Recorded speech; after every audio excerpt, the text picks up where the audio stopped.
sharing. And now I just want to go back to your essay and read like a line that struck me the most. And then afterwards, can you tell me a little bit about it? Siguro like the background and how you came up with it, like deciding that this should be in your essay.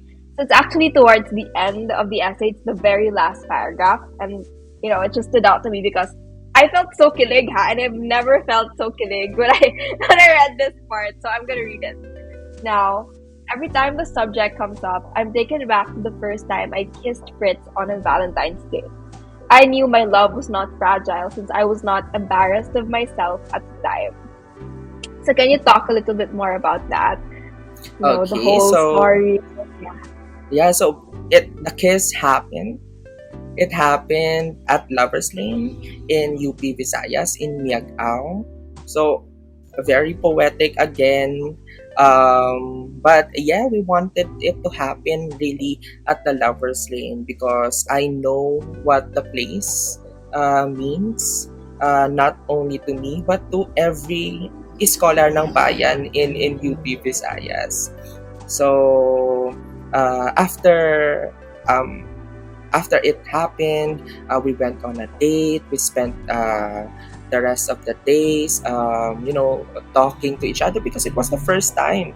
It was our first time to meet each other.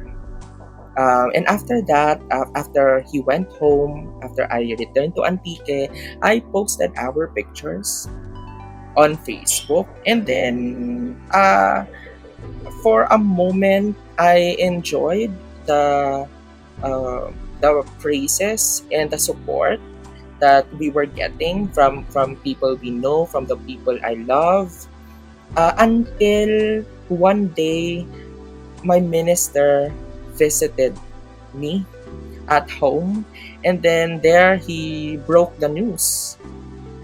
They saw my post, and then they were in disbelief. So he asked me if I was a member or if I was part of the LGBTQ community. And I knew that my answer at that time would be decisive. It would mean expulsion, or, me maintaining my membership in the church. But I had to do what I felt was right at that moment. I grew up knowing I was gay because I never had to hide myself in a closet. I never had to go through a coming out story.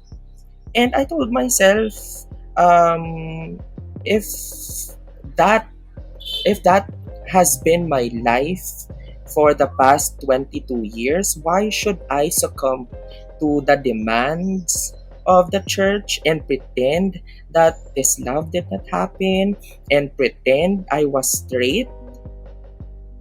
It was wrong. So I had to do the right thing and say yes. Say yes to the minister.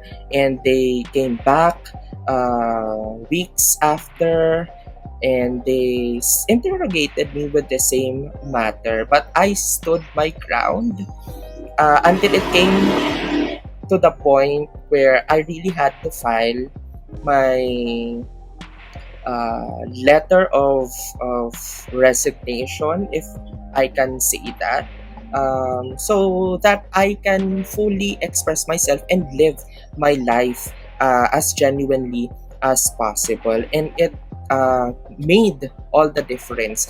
That single yes, that afternoon, it made all the difference. And I'm just glad that I'm out of the church and I can experience the love I've always waited